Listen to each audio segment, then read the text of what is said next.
బాగున్నా సార్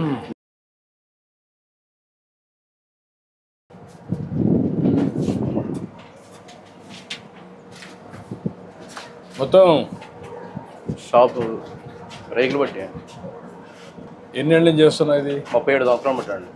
ఇక్కడే చేస్తున్నా. నాకు ఇదే జీవనం. ఫస్ట్ షెడ్ బెంకట్ పెట్టామండి, అక్కడ తీసాం.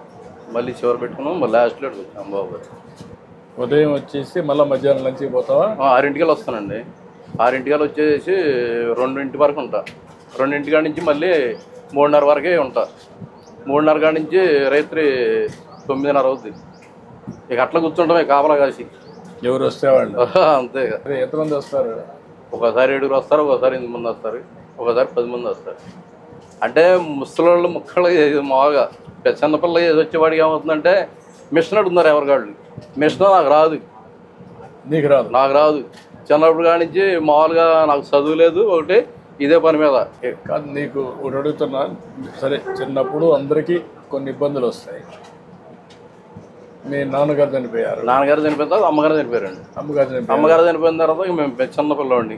చిన్నపిల్లవాడు అయితే చదువు లేదు. మీరు ఎంతమంది అన్నదమ్ముళ్ళు? మేము మొత్తం 6 మంది. 6 మంది వాళ్ళ దారి వాళ్ళు చూసుకున్నారు. ఎవరి ద్వారా ఎవరికాడు పని నేర్చుకుని ఇక్కడే ఉన్నాం. 6 మంది పని చేస్తారు. నీ పిల్లలు ఏం చేస్తారు ఇప్పుడు? ఆడపిల్ల 2 నాకు. బాబు ఆడపిల్ల సెకండ్ ఇయర్ పాస్ అయ్యాడు. ఇక ఇదే పని నేర్పించా. మా పాములు లేదు చదివిస్తాయి. తినడానికి కూడా అసలు ఏం జరుగుబాటు ఒకసారి అవుతులే. అసలు పెద్ద అమ్మాయి పాప కూడా నా దగ్గరే నేనే బతికిస్తా. ఆ పిల్లని కూడా, ఆ పిల్లకి కూడా ఇదే జీవనం. ఇక జీవనం ఏం లేదు. పెద్ద అమ్మాయి చనిపోయింది.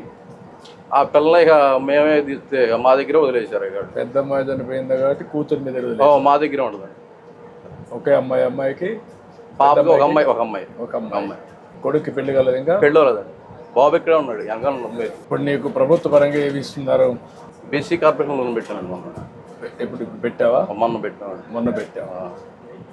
అంతేనండి. అయితే సోటు మట్టి మా సెంటు భూమి ఉంది బాబు గారు. మీరు ఎట్టబడ్డా ఏదో కూడా లైన్ చేయాలి. కాదు, నువ్వు బాగుపడాలంటే ఏం చేయాలి చెప్పు? ఏం చేస్తే మీ అబ్బాయి కూడా పెట్టా? అబ్బాయిని అనమాట. మీ అబ్బాయిని కూడా రమ్మనండి. వీళ్ళ అబ్బాయిని రమ్మనండి. రా, రండి ఇద్దరు. ఇప్పుడు మీరిద్దరు, నువ్వు కూడా ఈ పని చేస్తావా? ఈ షాప్లోనైనా పక్కన ఎక్కడ పని చేస్తావా? వేరే షాప్ అక్కడ పని చేస్తావా? వేరే చాట్ పెట్టుకున్నారు. నువ్వు పెట్టుకున్నావా? ఇక్కడే చేసేవాడిని, వేరే చాట్ పెట్టుకున్నా.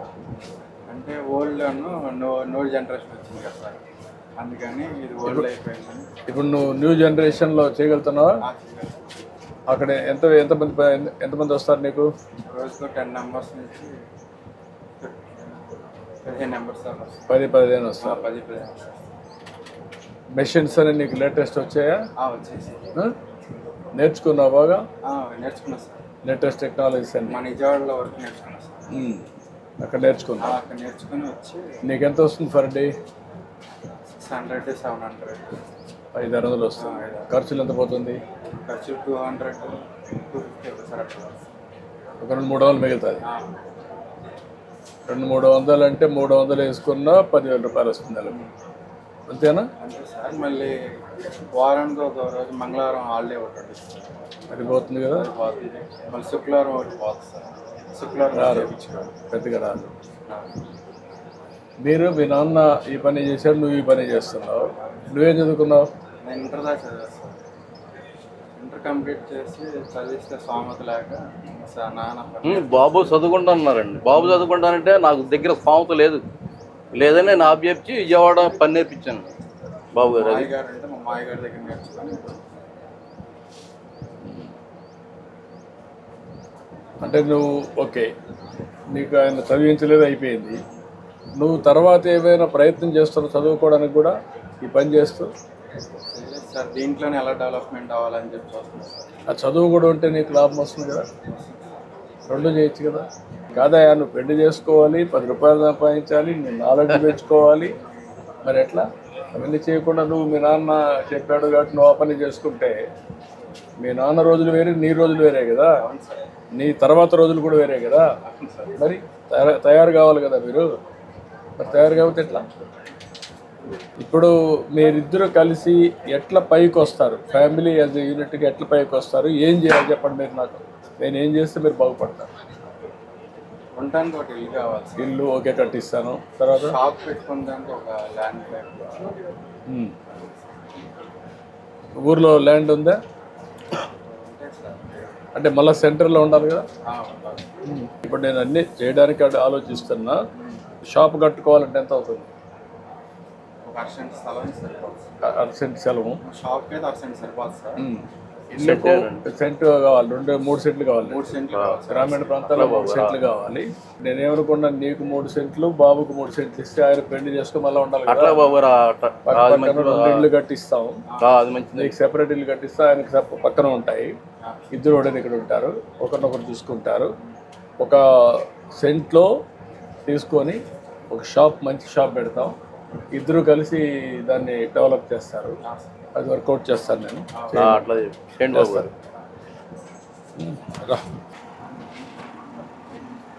అది గుడ్. ఇప్పుడు అన్నీ ఆటోమేషన్ అవి తీసుకొచ్చా, ప్రస్తుతానికి మీకు ఉపయోగపడతాయి. నేను చూశాను మీవన్నీ. పాత సరుకులు అన్నీ ఉన్నాయి, మొత్తం పాతవే. చాలా ఆ ఇబ్బందులు ఉన్నాయి మీకు, అందుకే నేను ఇవన్నీ తీసుకొచ్చాను. సరే, ఇది వాడండి మీరు. ఒక పని చేయండి, వీళ్ళిద్దరికి ఇల్లు కట్టేయాలి. 3 సెంట్లు ఇది ఇచ్చేసి, అదే సమయంలో ఒక షాప్ ఒకటి వీళ్ళకి కట్టేయాలి. ఒక 1 సెంట్ ల్యాండ్ తీసుకొని షాప్ కట్టి ఒక మోడర్న్ షాప్ ఒకటి సెట్ చేయాలి. ఎంత అవుతుంది ఎస్టిమేట్స్ తయారు చేయండి. 6 మంత్స్లో కట్టగలుగుతారా? 2 ఇండ్లు, షాపు, దానికి ఏం కావాలన్నా మోడర్న్ షాప్ కట్టి యూ కెన్ హ్యాండ్ ఓవర్. ఇప్పుడు మీ మిస్సెస్ బాగాలేదా? బాగాలేదండి. ఇప్పుడు కాలు చేయి కొంచెం శాంతం పడిపోయింది. నేనే అన్నం కూడా ఉండాలి. ఫిజికల్ హ్యాండిక్యాప్ ఇచ్చేది అమ్మాయికి, ఆయన వైఫ్. సదరన్ ఏర్పాటు చేసి మీరు ఇప్పించేసేయండి, చేయండి. ఇమీడియట్గా ఒక 2 లక్షల రూపాయలు డబ్బులు కూడా ఉంటాయి. Thank you.